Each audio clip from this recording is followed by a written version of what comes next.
মা হালিমাতুস সাদিয়া তিনি বলেন, আমি ওই সময় যখন খোঁজাখুঁজি করলাম কিন্তু আমার দুধ বেটা মুহাম্মদকে কোথাও পাওয়া গেল না। আমি চিন্তা করলাম, আল্লাহ, এখন যদি আমি যাই আমিনার কাছে, আমিনা যদি আমাকে জিজ্ঞাসা করে, বোন হালিমা, আমার ছেলেকে তুমি নিয়ে আসনি, একা কেন এসেছ? এ বাবা, ওই রকম করে ওটের লাগামটা ধরে হালিমাতুস সাদিয়া তিনি বলেন, আমি মক্কার দিকে রওনা হলাম। আমি যখন চলে গেলাম আল্লাহর কাবা ঘরের কাছে যাওয়ার পরে, ওই সময় আল্লাহর কাবা ঘরের চাতালে যাওয়ার পরে তিনি বলেন, আল্লাহর কাবা ঘরের দেওয়ালটাকে ধরে হালিমাতুস সাদিয়া তিনিও নয়নে কেঁদে যাইও। তিনি বলেন, আল্লাহ, আমার মুহাম্মদকে আমি সঙ্গে নিয়ে এসেছিলাম মা আমিনার কাছে পৌঁছে দেওয়ার জন্য, কিন্তু আমার মুহাম্মদকে যে খুঁজে পাওয়া যায় না। আল্লাহ, তোমার ঘরে এসে আমি দরখাস্ত করি, আমার আল্লাহ পাক রব্বুল আলামিন বলেছেন, বান্দা বান্দিরা শোনো, তোমরা যদি আল্লাহর কাবা ঘরের কাছে ইখলাসের সহিত ওই সময় যখন তোমরা চোখের পানি ঝরিয়ে আল্লাহর কাছে কেঁদে যদি দোয়া করো, আল্লাহ পাক তোমার মনের বাসনা পুরা করবে। জোরে বলেন। ওই সময় যেন একটা বৃদ্ধ মানুষ হালিমাতুস সাদিয়ার কাছে আসার পরে হালিমাকে জিজ্ঞাসা করছে, মারে তুমি কাঁদো কেন, তুমি চোখের পানি কেন ঝরাও বলো? বলছেন, বাবা, আপনাকে তো আমি চিনি না, আপনি কে গো? তিনি বলছেন, বেটি, আমাকে চিনতে হবে না, তুমি কেন কাঁদছো বলো। উনি সব কথা যখন বলল, বলার পরে ওই মানুষটা, বৃদ্ধ মানুষটা বলছেন, বলে, হালিমা, যাও দেখো আল্লাহর কাবা ঘরে মূর্তি পুজো আসে, এই মূর্তিগুলো আছে, তুমি মূর্তির সামনে গিয়ে যদি বলতে পারো তাহলে মুহাম্মাদের খোঁজটা তুমি পেয়ে যাবে। হালিমা বলছেন, বাবা, আমার জীবন দশাতে আমি জীবনে কোনোদিন মূর্তি পূজার কাছে মাথা নত করিনি। হালিমাতুস সাদিয়া তিনি ওই সময় আল্লাহর কাবা ঘরের দেওয়াল ধরে যখন কাঁদেন, তিনি বলেন, আল্লাহ, আমিনা আমাকে জিজ্ঞাসা করলে আমি আমিনাকে কি উত্তরটা দিব? হালিমাতুস সাদিয়া কেঁদে যাই। ওই সময় যেন আব্দুল মুতাল্লিব আল্লাহর কাবা ঘরে তিনি ইবাদত করার জন্য তিনি আসছেন। ওই সময় দেখে একজন মহিলা আল্লাহর কাবা ঘরের পাশে এসে দেওয়াল ধরে যেন কান্না করে। আব্দুল মুতাল্লিব বলছেন, মা গো, তুমি কি এমন মুসিবতে পড়েছ গো মা? ও মা, তুমি আল্লাহর কাবা ঘরের কাছে সে এত কেন কাঁদো? তিনি মুখটা ফিরাইয়া দেখেন আব্দুল মুতাল্লিবকে তিনি দেখতে পান না। আব্দুল মুতাল্লিব বলছেন, হালিমা, কি ব্যাপার, তুমি এই জায়গায় এসে আল্লাহর কাবা ঘরের কাছে সে কেন কাঁদো হালিমা? হালিমা বলছেন, বলে, আব্বা জান, আমি ওই সময় আপনার পোতাকে নিয়ে আসছিলাম, আপনার দাদুকে আমি নিয়ে আসছিলাম আমিনার কোলে তুলে দেওয়ার জন্য, কিন্তু আপনার পোতাকে, আপনার দাদুকে যে কোথাও খুঁজে পাওয়া যায় না। আব্দুল মুতাল্লিব ওই সময় যেন হালিমাকে কাছে রেখে বলে, হালিমা গো, তুমি চিন্তা করো না হালিমা, বাড়ির দিকে চলে যাও, আমার আমিনার কাছে চলে যাও। হযরতে আমিনার কাছে মা হালিমা যখন চলে আসলেন, হালিমাকে জিজ্ঞাসা করে, গো হালিমা, আমার বেটা কোথায়, তুমি একা কেন এসে যাও? হালিমাতুস সাদিয়া বলছেন, বলে, আমিনা রে, আমি তোমার বেটাকে সঙ্গে করে নিয়ে এসেছিলাম, আমি একটু ইস্তেঞ্জা করার জন্য একটা পাহাড়ের আড়াল হয়েছিলাম, ওই সময় পাথরে বসিয়ে রেখে গেছিলাম, আমি ইস্তেঞ্জা সারার পরে, আমি শেষ করার পরে যখন আমি ঘুরে আসি, ওই সময় তোমার বেটাকে আর খুঁজে পাওয়া যায় না। আমিনা বলছেন, হালিমা, এজন্য তোমার মন খারাপ হয়েছে হালিমা, তোমাকে মন খারাপ করতে হবে না হালিমা, আল্লাহ পাক আমার ঘরে এমন একজন সন্তান আল্লাহ দিয়েছে, এ সন্তানটা হারায়া যাবে না। জোরে বলুন সুবহানাল্লাহ। আমিনা বলছেন, হালিমা আমি যে সন্তানটার নূরের আলোতে আমি আল্লাহর কসম করে বলি আমি মুলকে শাম পর্যন্ত দেখেছিলাম। তোমার মায়া মিনা গো তোমার দুধ মাগালিমা তোমার বাউ আমেনা গো তোমার দুধ মাগালিমা। তুমি জন্ম নিলে মায়া মিনার ঘরে, তুমি জন্ম নিলে মাগামিনার ঘরে, ফেরেশতারা এলো আমিনার ঘরে। তুমি সিরাতে রাসূল মারে ফাতেরি বল বল, তুমি সিরাতে রাসূল মারে ফাতেরি বল বলো, তোমার দোয়া কবল করতে দেরি করে না। তোমার মায়া মিনা গো তোমার দুধ মাগালিমা, তোমার মায়া মিনা গো তোমার দুধ মাগালিমা। তুমি গেলে যখন মাহালিমার ঘরে, তুমি গেলে যখন মাহালিমার ঘরে, খোদার রহমত ঝরে যে পড়ে। তুমি গেলেন যখন মাহালিমার ঘরে, খোদার রহমত ঝরে যে পড়ে। মাহালিমা বলে, মাহালিমা বলে, কে তোরা দেখবি যদি আয় আমার ঘরে খোদার করোনা। তোমার মায়া মিনা গো তোমার দুধ মাগালিমা। দয়ার নবীজি আমরা তোমার দেওয়ানা, তোমার মায়া মিনা গো তোমার দুধ মাগালিমা। আল্লাহ পাক রব্বুল আলামিন আল্লাহ আমার হাবিবকে শেষ সময়ে ডাক দিয়েছিলেন।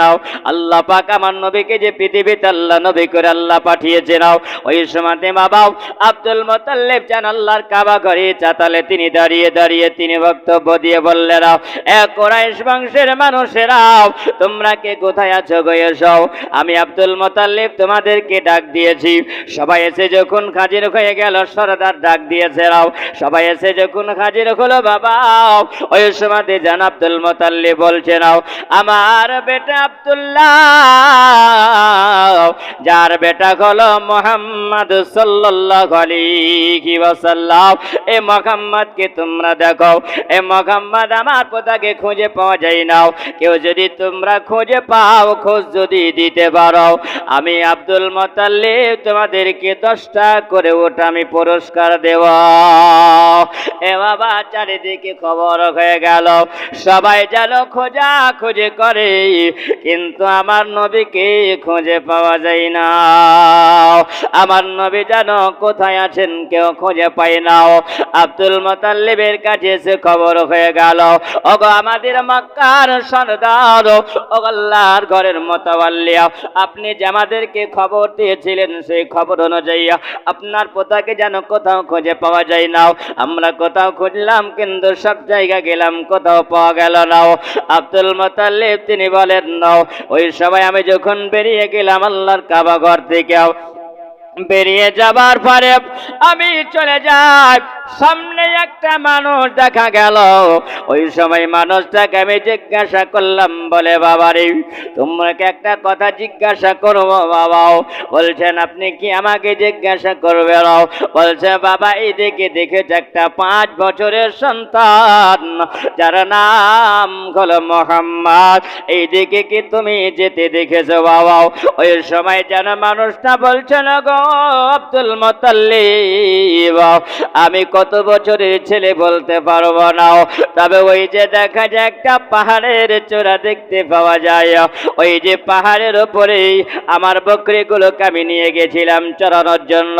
ওই জায়গাতে দেখলাম যখন পাহাড়ের উপরে নিয়ে গেলাম, ওই জায়গাতে আমার বকরিগুলো দেখি ওই যে বাচ্চাটা সিজদা খালাতে পড়ে আছে আর গিরগির করে কান্না করে চোখের পানি ঝরাইয়া। আমি ওই সময় দেখলাম মোর কান্নার জন্য আমার বকরিগুলো যেন ওই সময় খাওয়া দাওয়া করে নাও আর ঘাস খায় না। আমি ওই সময় যেন আমার বকরিগুলোকে আমি নিয়ে চলে আসলাম। ওই দেখা যায় ওই জায়গাতে একটা ছেলে আসে আব্দুল মুত্তালিব, তিনি চলতে লাগলেন। আর যাবার পরে বাবা দেখে আমার নবী যেন ওই জায়গাতে একটা গুহার মধ্যে আমার নবী যেন ওই জায়গায় সিজদা খালাতে বসে আমার নবী কাঁদে। এ বাবা আমার নবী দরদি নবী গো, উম্মতে দরদি নবী গো, আমার নবী যেন কাঁদেন, আল্লাহ আবার গুনাহগার উম্মতকে তুমি ক্ষমা করে দাও। 5 বছর বয়স আমার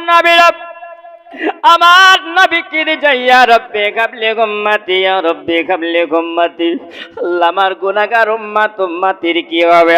আল্লাহ তুমি আমার গুনাহগার উম্মতিকে ক্ষমা করে দাও। আবার নবী যেন চোখের পানি ঝরিয়ে কাঁদে। আব্দুল মুত্তালিব পিছন থেকে তিনি দেখতে আসেন। তিনি বলেন, আল্লাহ এত ছোট সন্তান মাত্র 5 বছর বয়সেও আল্লাহ তোমার কাছে দরখাস্ত করে কিরকির করে কান্না করে আমার নবী যেন ডাকছেন আল্লাহকে, আল্লাহ তুমি আমার উম্মতিকে ক্ষমা করে দাও। ওই সময় বাবা আব্দুল মুত্তালিব যেন ডাক দিয়েছেন, এটা মুহাম্মদ তুমি মাথা উঠায়া নাও, আল্লাহ তোমার দোয়া কবুল করবে, জোরে বলে। এই বাবা আমার নবীকে যেমনি আব্দুল মুত্তালিব তিনি ডাক দেওয়া, ওই সময় যেন তিনি সিজদা খালাতে তিনি ডাক দিয়ে বলছেন, কে গো আমাকে এই জায়গায় আমি আল্লাহর সঙ্গে কথা বলিও, আমার গুনাহগার উম্মতির জন্য আমি দরখাস্ত করেছি, অতক্ষণ পর্যন্ত আমি মাথা উঠাবো না যতক্ষণ আমার আল্লাহ আমার গুনাহগার উম্মতিকে ক্ষমা না করবে। এ মুসলমান, আল্লাহর নবী আমার ওই জায়গায় আমার উম্মতের জন্য আমার নবী কাঁদে। আব্দুল মুত্তালিব যেন বলছেন, বলে মুহাম্মদ আমি অন্য কেউ নয়, আমি এসেছি তোমার দাদু। আমার নবী যেন মাথাটা উঠাইয়া নিয়ে বলেন, দাদু গো আপনি কেন এই জায়গাতে এসেছেন?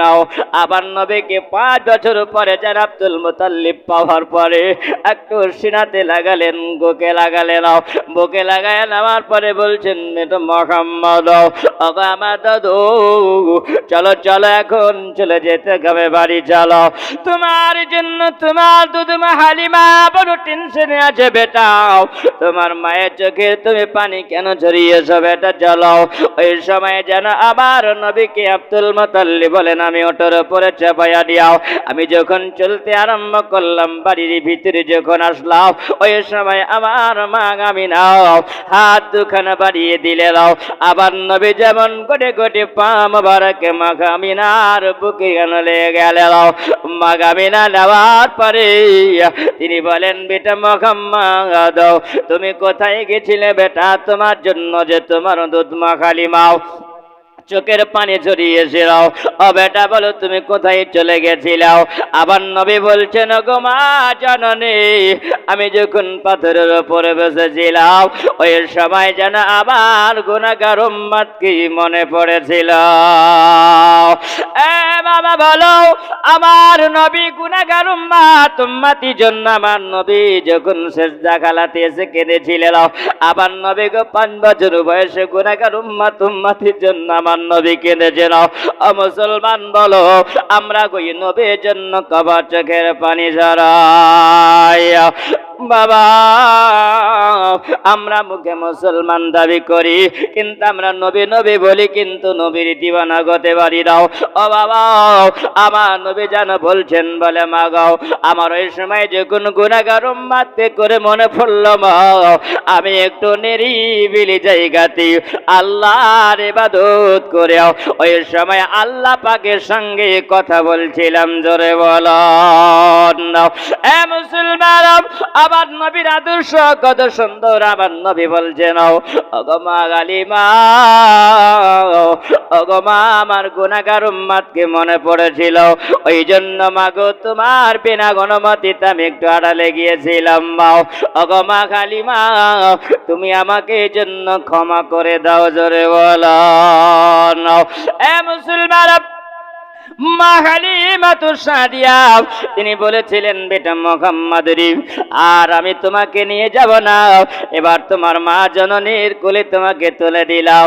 ও বেটা মুহাম্মদ, যেদিন তোমার কালমা প্রচার হবে, সেই দিন আল্লাহ যদি আমাকে হায়াতে বাঁচিয়ে রাখে, তোমার কালমা পড়ে আমি কালিমা মুসলমান হয়ে যাব। তার আগে কি কালিমা মুসলমান ছিল না? এ বাবা, কালিমাতু সাদিয়া ইব্রাহিম ইসমাইল আলাইহিস সালামের দিনের উপরে তিনারা চলাফেরা করতেন। কোন মানুষের ধারণা হয় এটাও আব্দুল মুতাল্লিব তো হিন্দু ছিল, মানুষের ভুল ধারণা। আব্দুল মুতাল্লিব জীবনে কোনোদিন ওই আল্লাহর কাবা ঘরের ভিতরে 360টা মূর্তি পূজা ছিল, কোনদিন পাথরের কাছে গিয়ে মাথা নত করে না। জোরে বলেন সুবহানাল্লাহ। তিনি বলতেন, তিনি গারে হিরাতে তিনি আল্লাহর ইবাদত করতেন। আব্দুল মুতাল্লিব এতটা পরেশগার ছিল। আব্দুল মুতাল্লিব বলে, আমি কিছু পানি নিতাম, খেজুর নিতাম, নিয়ে যাওয়ার পরে ওই গারে হিরাতে যে আমি 3 দিন ধরে আল্লাহর ইবাদত করিতাম। জোরে বলেন এ বাবা, যদি কেউ বলে আব্দুল মুতাল্লিব তো মুসলমান ছিল না, বাবা এটা ভুল কথা হবে। সিরাতুন নবী, সিরাতুর রাসূল, জিয়াউন নবী, এই কিতাবের মধ্যে প্রমাণ পাওয়া যায় আব্দুল মুতাল্লিব ইব্রাহিম আলাইহিস সালামের দ্বীনের উপরে তিনি কায়েম থাকিতেন। ও বাবা, ওই সময় মা হালিমা তিনি যেন ওই সময়তে তিনাকে বিদায় দেওয়া হলো। আমার মা আমিনার কাছে আমার নবী মুস্তাফা সাল্লাল্লাহু আলাইহি ওয়াসাল্লাম তিনি যখন থাকতে আরম্ভ করলেন, মা আমিনার কোলে আল্লাহর নবী সাল্লাল্লাহু আলাইহি ওয়াসাল্লাম একদিন হঠাৎ করে যেন আমার নবী ময়দানে খেলা দেখার জন্য আমার নবী গেছে। বাচ্চারা খেলাধুলা করে, আর আমার নবী যেন ওই সময়তে গিয়ে হাজির হয়েছেন। ঠিক বৈকালের সময় আমার নবী যখন দেখলেন বাচ্চারা খেলাধুলা করছে, আর ওই সময়তে যেন সব বাচ্চাদের বাপগুলো যেন আসার পরে বাচ্চাদেরকে নিয়ে চলে যায়, আপন আপন ছেলেকে তারা নিয়ে চলে যায়। আল্লাহর নবী একদিন দাঁড়ালেন, আমার নবী দেখলেন সবাইকে নিয়ে যায়, আপন আপন আব্বারা এসে নিয়ে যায়, বাপেরা এসে নিয়ে চলে যায়। কিন্তু বাবাও আমি দেখলাম ওই জায়গায় আবার নবীর তখন 6 বছর বয়স। ধরে বলো আবার নবীর 6 বছর বয়স। আমার নবীর জায়গায় দেখলেন ওই জায়গাতে আমার আম্মা আসে কিনা, আমার মা আসে কিনা, সূর্য ডুবো ডুবো হলো কিন্তু কেউ এলো না। আবার নবী যেন ওইখান থেকে আবার নবী আমার চোখের পানি জড়িয়ে বাড়ি গেলেন। আবার পরের দিন আমার নবী গো রহমাতাল লিল আলামিন আমার কালি কামলিওয়ালা গো আবার নবী যেন ওইখান থেকে আবার সেই দিনে দিনে আমার নবী বসে রইলেন। মা আমিনা বলেন, আল্লাহ আমার বেটা মুহাম্মদ কি ব্যাপার, এই সময় কোথায় পাওয়া যায় না? কালকে দেখেছিলাম পাওয়া যায়নি, আজকে দেখি আমার বেটা কোথায় আসে? ও বাবা, যখন মা আমিনা তিনি বলেন আমি বিরলাম, ওই সময় দেখে যেন ময়দানে আমার ছেলে তো খেলাধুলা করে নাও। আমার ছেলেকে যখন দেখি আমি দেখতাম রাস্তা দিয়ে যখন আমার নবী যেতেন, ওই সময় সময় নবীর মাথার উপর একটা মেঘমালা ছায়া করত, জোরে বলো। মা আমিনা বলেন আমি যখন বের হলাম, আর বের হওয়ার পরে বাবা ওই সময় দেখা গেল আবার নবী যেন একটা জায়গাতে বসে আসে রাও। আবার আমি না দেখছেন আবার নবীর যেন মনটা মলিন হয়ে আছে। আবার আমি না যাওয়ার পরে বলছেন বেটা মুহাম্মদ তুমি এই জায়গাতে কি করছো? বলে বেটাও। তিনি বলছেন মা জননী ওগো মা আমি একটা কথা বলবো গো মা। তিনি বলছেন বাবা তুমি তো কোনোদিন আমাকে কোনো কথা জিজ্ঞাসা করো না, ও বাবা তুমি কি বলবে বলো। আমি নাকে বলছেন মা গো আমার আব্বু কোথায় আছে গো মা? সব ছেলেরা খেলাধুলা করলো, সবার আব্বু এসে নিয়ে গেল গো মা। আমার আব্বুকে নাই গো মা, আমার আব্বু কেন আমাকে নিতে আসে না? জোরে বলে এ বাবা শোনা মালিক, আমার জোয়ান যুবকেরা শোনো। আমার আমিনাকে যেমনি বলো, আমিনা বলছেন আমার ভিতরে যেন জবাব বন্ধ হয়ে গেল, আমার কথা বের হয় না। আমি ওই সময় আমার বেটা মুহাম্মদের দিকে তাকিয়ে তাকিয়ে জানো চোখের পানি ঝরে গেল। আবার আমিনা কেঁদে বলে ও বেটা মুহাম্মদ তোমার আব্বুর কথা জিজ্ঞাসা করো। তিনি বলছেন মা জননী আমি তোমাকে আব্বুর কথা জিজ্ঞাসা করলাম। ও গো মা এই কথাটা জিজ্ঞাসা করার জন্য গো মা তুমি কি কষ্ট পেয়েছো বাও? তোমার চোখে পানি ঝরে গেল গো মা। আবার আমিনা বলছেন বেটা তোমার আব্বা নাই চিরজীবনের মতো ওই যে মাকামা নামক আবুয়া নামক জায়গায় ওই কবরস্থানে তিনি শুয়ে আছে। আমার নবী জানব মা বিনা চোখ মা বানা গায় হাতি আবার নবী চোখটাকে মুছে দিয়ে বলছেন মা গাও আমি আর তোমাকে কোনোদিন জিজ্ঞাসা করব না মাও। এই কথাটা জিজ্ঞাসা করাতে মা তুমি কষ্ট পেয়েছো। আমার নবীকে যেন কোলে উঠায় নিয়ে মা আমিনা চলে আসলে রাও। মা আমিনা ওই সময় আব্দুল মুতাল্লিবের কাছে আসার পরে বলছেন গো আমার শ্বশুর আব্বাও। তিনি বলছেন আব্বা হুজুর আপনার কাছে একটা কথা বলবো। বলছে মা আমিনা তুমি আমাকে কোনোদিন তো শিকায়েতের কথা বলো না, তুমি কি কোনো একটা শিকায়েতের কথা বলবে না কোনো বিচারের কথা বলবে? আম্মা আমিনা বলেন বলে আব্বা হুজুর না আমি কথা বলবো না। বলে কি বলবে গো মাও? বলছে মা গো তুমি তো কোনোদিন বাজারে যাও না মাও, তুমি কি বাজারে যাবার কথা বলবে? তুমি তো মক্কা শহরে কোনোদিন তো কোথাও যাও না গো মাও। তিনি বলছেন আব্বা গো অনেক দিন ধরে বাবার বাড়ি যাইনি, আপনি যদি একটু অনুমতি দেন তাহলে আপনার পোতাকে আমার বেটা মুহাম্মদকে নিয়েও একবার বাবার বাড়ি যাব। আম্মা গাবিলার দিকে আব্দুল মুতাল্লিব তাকিয়ে বলে গো আমিনা এতে অনুমতি নেবার কি আছে মা গো? তোমার আব্বার বাড়ি যাওয়ার জন্য তোমার মন খারাপ হয়ে যাও।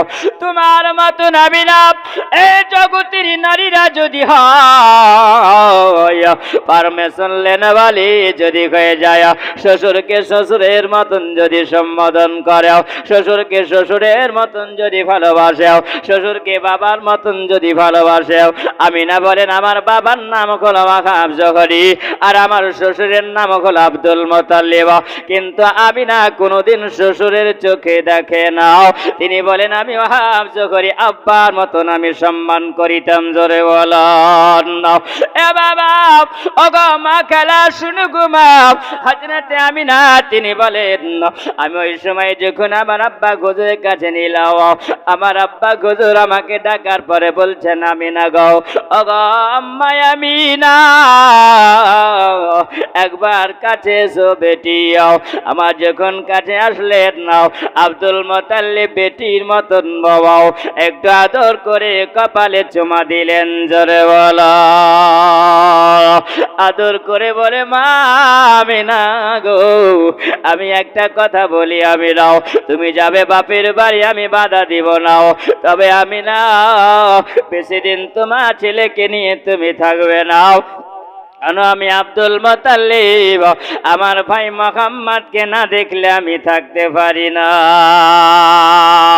এ বাবা, আব্দুল মুত্তালিব বলল, আমি না, তবে তুমি একা যাবে না, তোমাকে একা যেতে হবে না, বেরাও, তুমি সঙ্গী বানায় নাও, তোমার সঙ্গে থাকে যার নাম হলো উম্মে আয়মান।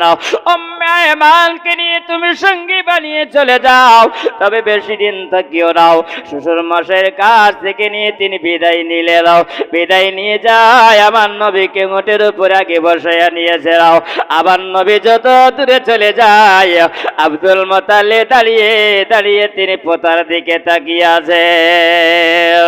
ও বাবা, আমার নবীর দুঃখের আলোচনা শুরু হলো। বাবা, আমার নবী যখন চলে যায়, আমিনা বলেন, আমি আড়াল হয়ে গেলাম, যতদূর পর্যন্ত আমাকে দেখতেছিল আমার শ্বশুর মশাই, অত দূর দেখলাম আমার শ্বশুর মশাই তিনি দাঁড়িয়েছিলেন। আব্দুল মুত্তালিব যেমনি আড়াল হয়ে গেলাম, তেমনি আগে দিকে যখন চলে যায়, আম্মা আমিনা বলেন, মক্কা থেকে যখন বের হলাম, আমি আশরাফ নগরে যাব 450 কিলোমিটার দূরেও, আমি কিছুটা দূরে যাবার পরে যেন আর রাস্তা দিক নির্ণয় করতে পারি না। জোরে বলে ইমাম।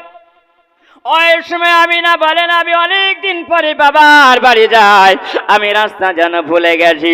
আমার নবী যেন বলছেন, মা আমিনা গো, রাস্তা চেনার জন্য তোমাকে টেনশন নিতে হবে না, চলো যাও, আমি চিনে যাই রাস্তা।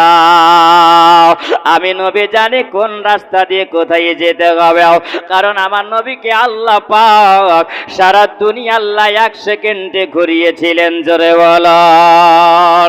আপনি বলবেন, মাওলানা এটা জাল কথা না, বাবা এটা বানাওয়াটি কথা নয়।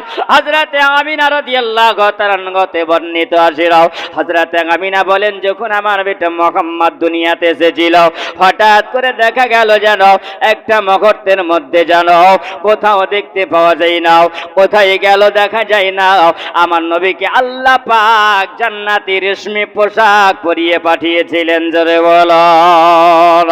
আল্লাহ পাক জান্নাতি পোশাক পরে আমার নবীকে পাঠিয়েছিলেন। এই জগতের বাচ্চারা, তোমাদের 2 বছর বয়সে, 1 বছর বয়সে, 8 বছর, 7 বছর বয়সে খাতনা দিতে হয় নাও, খাতনা দিতে হয়। আমার আল্লাহ পাক আমার নবীকে খাতনা অবস্থায় পাঠিয়েছিলেন। জোরে বলুন। আমার নবীর একজন ফুফি ছিলেন, যার নাম হলো হযরতে সাফিয়া রাদিয়াল্লাহু তাআলা আনহা। এই সাফিয়া তিনি কলমা পড়ে মুসলমান হয়েছিলেন। সাফিয়া বলেন, আমি আশ্চর্য জিনিস 6টা জিনিস দেখেছিলাম। জোরে বলুন সুবহানাল্লাহ। সাফিয়া বলেন, আমি দেখেছিলাম বেটা সন্তান না বেটি সন্তান। ওই সময় সাফিয়া বলেন, আমি দেখেছিলাম বেটা সন্তান জন্ম দিয়েছিল।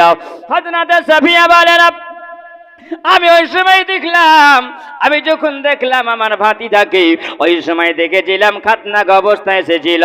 আমি যখন একটা মাথাতে তেল দেওয়ার জন্য যাব, আমাকে যেন কে বলছেন, খালি মারে, ও সাফিয়া তুমি যার জন্য তেল মাখাবে, আমি আল্লাহ তাআলা জান্নাতি তেল মাখিয়ে পাঠিয়েছি। জোরে বলেন সুবহানাল্লাহ। এ বাবা, দুনিয়ার বাচ্চা জন্ম নিলে পারে 7 দিনের দিনে সুন্দর করে তাকে কি বলা খায় করে নাকি? মায়েরা ভালো জানে। মা একটা জিনিস বলে যাই, বাচ্চারা যখন জন্ম নেয় তখন দেখবেন 7 দিন হয় কিংবা 40 দিন পার হয়, তখন কি করে বলেন তো? সাঁটুরে না কি বলে ওকে? সাঁটুরে পাতে না? এখন মনে হয় নাই ওইসব জিনিস, আগে ছিল। হ্যাঁ সুবহানাল্লাহ। এসে কি কাজ হয়ে যায়, এগুলো শরীকে হয়। কারণ দেখবেন ওই সাঁটুরা যখন পাতে, তখন এই কলার পাতা কাটে আর একটা ডাল কাটে দিয়ে কলম বানায়, আর বালিশের পাশে রেখে দেয়। বালিশের পাশে রেখে দেওয়ার পরে ভালো 7 রকমের খাবার তৈরি করে। খাবার তৈরি করে বলে, আজকের আর 7 দিনে আল্লাহর তাকদির লিখবে। আজ বুঝলেন, আল্লাহর তাকদির লিখবে না। ভুল কথা। আল্লাহ পাক রব্বুল আলামিন পরওয়ারদিগার যেদিন আপনার মায়ের পেটে আমি ছিলাম, তখন আল্লাহ 4 মাস 10 দিন আল্লাহ পাক সমস্ত তাকদীর আল্লাহ লিপিবদ্ধ করে দিয়েছেন। জোরে বলেন সুবহানাল্লাহ। আল্লাহ পাক রব্বুল আলামিন সেই দিনের দিন আল্লাহ পাক বলেছেন, বান্দা তুমি দুনিয়াতে যাবে, যাওয়ার পরে কতদিন থাকবে? আল্লাহ দিয়ে খলাকাল মাউত আল হায়াত লিয়াবলুকুম আইয়ুকুম আহসানু আমাল। আমি আল্লাহ পাক তোমাকে হায়াত আমি আল্লাহ দিয়েছি এবং আমি আল্লাহ তোমাকে মৃত্যু আমি আল্লাহ দান করেছি। বান্দা তুমি কতদিন থাকবে? আমি আল্লাহ তোমার তাকদিরে সব লিখে দিয়েছি। জোরে বলেন সুবহানাল্লাহ। আল্লাহর নবী সাল্লাল্লাহু তাআলা আলাইহি ওয়াসাল্লাম তিনি বলেছেন, তাহলে মানুষকে যখন বলবে যে আল্লাহ এটা তাকদিরে লিখেছে, তাই না? তাকদিরে লিখেছে, এটা তাকদিরে ছিল তাই হয়েছে। হ্যাঁ, অনেক মানুষ যখন মারা যায় তো বলে যে মানুষটা এরকম তাকদিরে ছিল তার জন্য মানুষটা মারা গেছেন। আল্লাহর নবী সাল্লাল্লাহু তাআলা সাল্লাম জানেন যে মানুষ এরকম বানাওয়াটি কথাগুলো বলবে। বলবে না? বলবে না? মানুষ বলবে। কোন মানুষ যদি গলায় দড়ি দিয়ে মারা যায় তাহলে তো আল্লাহর উপরে ইলজাম হয়ে যাবে না? হ্যাঁ, জ্বর তাকদিরে ছিল তাই মরেছে। কে যদি বিষ খায় তারপরে যদি মারা যায় তো মানুষ বলবে মানুষটা বিষ খেয়ে মারা গেছে, আর তাকদিরে ছিল ওরকম তাই মারা গেছে, তাই না? আল্লাহ পাক রব্বুল আলামিন বলছেন, বান্দারে তোমরা এরকম অজুহাতটা দেবে, আমি আল্লাহ জানি তোমরা দোষারোপ করবে, কিন্তু আমি আল্লাহ পাক মোহর মেরে দিলাম, মাইয়াহদিহিল্লাহু ফাহুয়াল মুহতাদি ওয়া মাইয়ুদলিল ফাউলাইকা হুমুল খাসিরুন। আমি আল্লাহ এক শ্রেণীর মানুষকে পথ প্রাপ্ত করি আর এক শ্রেণীর মানুষকে আমি আল্লাহ পথ ভ্রষ্ট বানাইয়া দিই। কারণ আল্লাহ বলছেন, বান্দা আমি আল্লাহ তোমাকে শোনার ক্ষমতা দিয়েছি, আমি আল্লাহ বুঝার ক্ষমতা আল্লাহ দিয়েছি, আমি আল্লাহ তোমাকে দেখার ক্ষমতা আমি আল্লাহ পাক দিয়েছি। বান্দা তোমার বিবেক আমি আল্লাহ দিয়েছি, বুদ্ধি দিয়েছি। কারণ বুদ্ধির সঙ্গে মাতব্বরি করার জন্য আমি আল্লাহ বিবেকটাকে তোমাকে দিলাম, এই জন্য ভালো আর মন্দকে বুঝার জন্য। জোরে বলেন সুবহানাল্লাহ। ভালো আর মন্দটা বুঝার জন্য। আচ্ছা, আপনি এই জায়গাতে এসেছেন তো এটা জলসা তলা নাই, এটা জলসার মাহফিল। এখানে আপনারা জান্নাতের বাগানে বসে আছেন। আচ্ছা, আপনি বলুন এই জায়গাতে নেকি হবে না পাপ হবে? নেকি হবে, তাই না? আপনি যদি গান বাজনা তলায় যান তাহলে কি হবে? গুনাহ হবে। তাহলে বিবেক যদি ওই জায়গায় যায় তাহলে পাপ হবে, আর এখানে আসলে নেকি হবে। আল্লাহ পাক বলছেন ওই রকম ধরনের ব্যক্তি যারা হবে, বিবেকের সঙ্গে যারা মাতব্বরি করবে, বিবেক যদি ভালো হয় আমি আল্লাহ ওই বিবেকওয়ালা মানুষকে আমি আল্লাহ পথ প্রাপ্ত করি। মাইয়াহদিহুল্লাহু ফাহুয়াল মুহতাদি। জোরে বলেন সুবহানাল্লাহ। আর যারা বিবেক হারা হয়ে যাবে, আমি কান দিলাম শুনলো না, চোখ দিলাম দেখলো না, আমি জবান দিয়েছি তারা সত্যটা বললো না, আমি আল্লাহ পাক ওই জন্য তাদের জন্য রেখেছি এক শ্রেণীর মানুষ, অমাইয়ুদলিল ফাউলাইকা হুমুল খাসিরুন, সেই ব্যক্তিরা পথভ্রষ্ট হয়ে যায়। জোরে বলেন সুবহানাল্লাহ। আল্লাহ পাক রব্বুল আলামিন পরওয়ারদিগার আল্লাহ পাক বলেছেন আর আমার নবী বলেছেন, দুআ গো মাখফুল ইবাদ। দোয়া এমন একটা জিনিস, দোয়া হচ্ছে তোমার ইবাদতের মগজ বলা হয়েছে। জোরে বলেন সুবহানাল্লাহ। বলেছেন দোয়ার মাধ্যম দিয়ে তোমার কি হয়? দোয়ার মাধ্যম দিয়ে কি হবে? আজকের রাতটা কি আমরা জানি? আজকের রাতটা, এই রাতে যে বসে আছি, এই রাতটা কত মূল্যবান। আজকে রাতটা হচ্ছে সাবে মেরাজ, সাবে মেরাজের রাত, যেই রাত্রে আমার নবী আল্লাহর দিদার করেছেন। জোরে বলেন সুবহানাল্লাহ। যেই রাত্রে আল্লাহর দিদার করেছেন আল্লাহর নবী সাল্লাল্লাহু তাআলা সাল্লাম, তিনি বলেছেন আমার উম্মাত উম্মাতির মধ্যে যারা এই রাত্রিতে ইবাদত করবে, আল্লাহ নবী বলেছেন এক রাকাত নফল ইবাদত করলে তোমার কত নেকি হবে? 2 রাকাত নফল নামাজ আদায় করলে পারে কত নেকি হবে? আর এই রাত্রিতে যারা রাত্রি জাগৃত হয়ে যেই ব্যক্তিরা ইবাদত করে রাতটাকে অতিবাহিত করে কাটিয়ে দিবেন, আল্লাহ নবী বলেছেন 400 বছর নফল ইবাদত করে যতটা নেকি হবে, আল্লাহ পাক তার আমল নামাতে অতটাই নেকি দিবে। জোরে বলেন, আমল নামাতে অতটাই নেকি দিবে। আল্লাহ নবীর দুয়ার মাধ্যম দিয়ে তোমাদের কি হবে? আল্লাহ নবী আদ-দুআ ওয়া মাগফুল ইবাদ, যেমন নবী বললেন দোয়া হলো তোমার ইবাদতের মগজ। আমার নবী মুস্তাফা সাল্লাল্লাহু আলাইহি ওয়াসাল্লাম তিনি বললেন আত-তাকদিরু ওয়ালা রুদ্দু ইল্লা বিদ-দুআ, দুআর মাধ্যম দিয়ে তোমার তাকদীর পরিবর্তন হয়ে যায়। জোরে বলেন, দুআর মাধ্যমে তোমার তাকদীর পরিবর্তন হবে। পরিবর্তন হওয়ার জন্য আমাদেরকে দুআর জায়গাতে যেতে হবে। আল্লাহ পাক রব্বুল আলামিন পরওয়ারদিগার আল্লাহ আমাদেরকে বোঝার তৌফিক দান করুন। সকলে বলুন আল্লাহুম্মা আমিন।